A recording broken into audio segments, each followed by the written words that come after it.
Hi folks, it's Andy. I hope you're having a great day. A very quick and informal video for you today, just throwing it up on the iPhone. I'm trying something new, to be honest. I'm no good at blogging, to be honest. I don't really have the sort of time or the patience to sit there and write out a load of text. So I thought what I'd like to do is a lot of ideas, a lot of things I'd like to talk about, a lot of things I'd like to sort of rant about even. With regards to Kendo, it'd be cool if I threw them up in a little informal video just like this. So if you like it, let me know and I'll keep doing it. If you think it's rubbish, then say so and well, I'll take it into consideration. But I'd like to put them out pretty regularly if I can. Obviously time permitting and all things going well, but I think it'd be a nice way to sort of put sort of smaller ideas out there that probably don't really deserve a full episode of the Kendo show, but you know, just little things that I can chat about, or like I say, I've got a few things to rant on as well. So yeah, I'll be posting them on the KendoStar blog. So do follow that if you aren't doing already. I do post up there all the time. I like to post videos from around the internet, obviously from YouTube and what have you. A lot of things that are only listed in Japanese, for example. I tend to pop them on there and give a little bit of a description of what's going on in them. That's been really popular since I started doing that. So I'd like to sort of put these up there alongside with that, because again, I'm no good at really blogging. And yeah, again, it's not really a Kendo show episode, so it's more of a sort of chat or a rant. So that's what I'm planning to do with this. Apologies for the quality, it's just thrown up on my iPhone. There's no microphones, nothing like that. It's just something that I can do quick and easily. Okay, now today I want to talk about Suburi. Now I know that we did a episode of practicing Kendo, particularly Suburi at home on the Kendo show just a couple of weeks back, but it's not about that. This is coming from actually not the weekend just gone, the week before. That weekend I went to a seminar up at Edinburgh Kendo Club in Scotland. Fantastic seminar it was, organised by George, who does Kens247.net. Go and check that out too if you haven't already. It's a fantastic Kendo resource. It was amazing. We had a brilliant sensei who was 8th Dan. Yano sensei came over to teach us.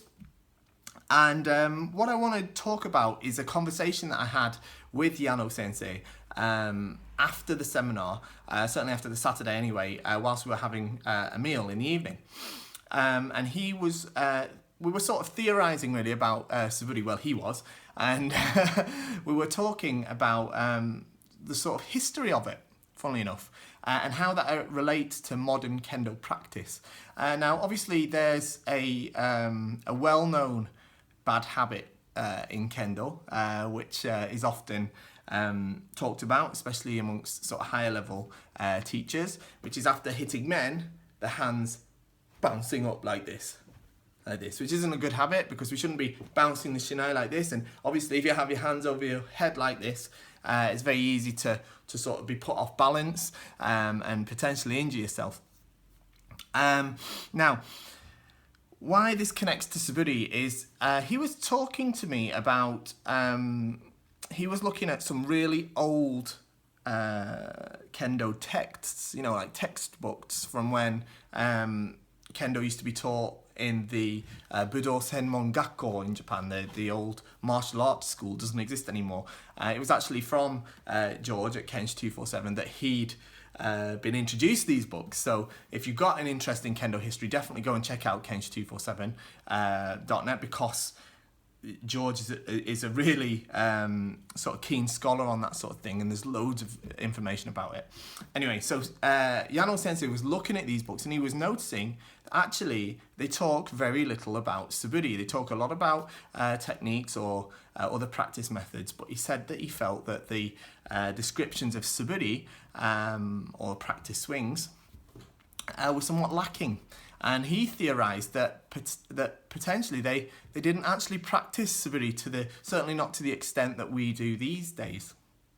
Now, how that links into what I just talked about lifting the hands, is his concern is the modern way of practicing Suburi, especially kukan datotsu, which is where you strike the thin air. You don't strike an actual target, so you're just swinging and not actually hitting anything.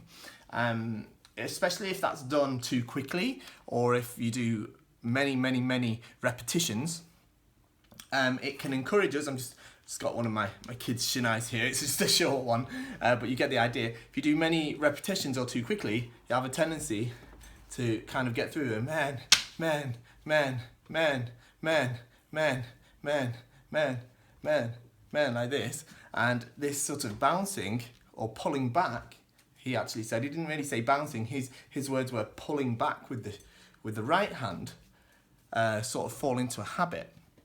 I'm not sure if it's fully being captured on the camera, I can't see the screen, but I'm assuming that you can. I'm sure you can understand what I'm talking about anyway. So his idea is that obviously it's very important to make each Suburi strike one at a time. I can't really swing full because I'm close to the wall, but each strike one and an individual strike.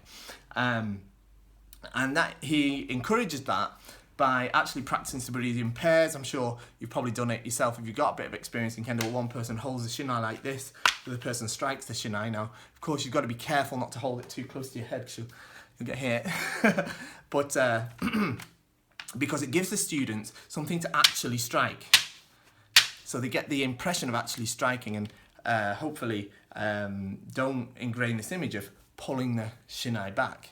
Okay, especially which is something that happens when you do hundreds and hundreds and hundreds of Suburi, and especially sort of if you do it at a pace that's quicker than your ability.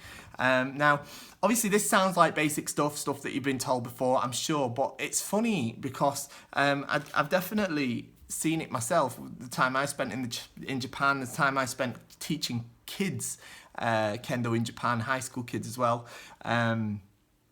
It's really, really prevalent, you know, because they do hundreds and hundreds of Suburi, and, you know, they do it at a really, really fast pace, and they're sort of, it's not like they're spending each one, they just don't do that, you know, especially young kids, they're not really thinking when they do it, they're just kind of going through the motions. So it's a really, easy trap to fall into, but something that we definitely need to take care of because it is linked to that pulling up the hands after you strike men.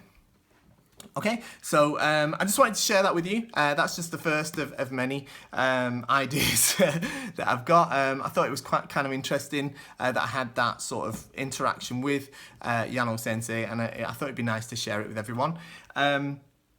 If there's something specific you'd like me to talk about, something you'd like my opinion on, or you'd like me to ask someone about, or whatever, whether it's about Kendo, whether it's about Kendo equipment, obviously I run KendoStar, which is hopefully the website that you're watching this video on,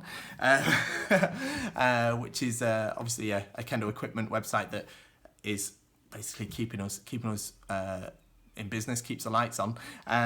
So do shop there if you like what we're doing. Okay, so that's pretty much the end of it today. I'd like to keep doing this. So let me know in a comment. You can leave it a comment on the Facebook or whatever on the blog. You can send me an email, mail@kendostar.com with ideas, or hit us up on Facebook, whatever you want.